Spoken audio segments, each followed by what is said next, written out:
পথাৰত অচেছৰ পৰা তেল পৰিলে 2 বিঘাগত বেছি হ'ব। তাৰপিছত কেনেকৈ পৰিলে সেইটোও নাজানো এতিয়া। তেনেকৈ ওপৰ অইলৰ পৰা তেনেকৈ আহি সেই অহা নাই চাবলৈ। আজি কালি পৰহি 3 দিন হৈছে নেকি। আমি আজি গম পাইছোঁ আকৌ। তেনেকৈতো ধান কাটিব আহোঁতে গম পাইছোঁ। সেইখিনিত কাটিলোঁ কটাটো। অইলৰ পৰা অহা নাই। আমাৰতো এইখিনি এতিয়া বৰবাদ হৈ যাব। হেৰি 5 বছৰলৈকে খেতিয়ে নহয় এইখিনি। আমাকতো পইচা নালাগে। ইয়াতে আপোনাৰ একোটা অকল লাইনাগৰ মানুহৰ হেৰি আছে। অকল লাইনাগৰ মানুহৰ। এতিয়ালৈকে কোনো নাই অহা। এইখিনি কি কৰিব এতিয়া? এইখিনি নষ্ট হৈ যাব এতিয়া। এইখিনি আমাক এতিয়া অইলে কি কৰে, কিবা এটাতো দিব লাগিব ন। ইয়াৰ ফচলৰ দামটো এতিয়া আমিতো এতিয়া এইখিনিতেতো আমি এতিয়া বছৰ যোৱাই খাওঁ ন।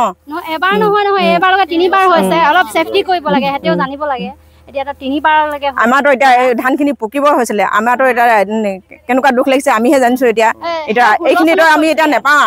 এইখিনি ৰ'দ দিব লাগিলে এতিয়া মৰিব। এইটো চাব লাগিব অইলে। এতিয়া আমাৰ ইমান এতিয়া 5-6 বছৰলৈকে এইখিনিত খেতি নহয়। এতিয়া কিবা এটা কৰিব লাগিব। এতিয়া এবাৰ নহয় 3বাৰ লাগে হ'ল। 16 চনত এবাৰ পৰিলে, তেতিয়াও ভালকৈ ব্যৱস্থা নকৰিলে।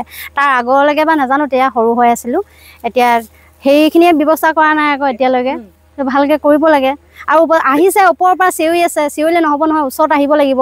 ক'ত কি হৈছে চাব লাগিব। আহিছে কৈ আছে। অথনিৰ পৰা ৰখি আছোঁ আমি। কিমান বিঘামান হ'ব ইয়াত? 100 বিঘামান হ'ব ইয়াত।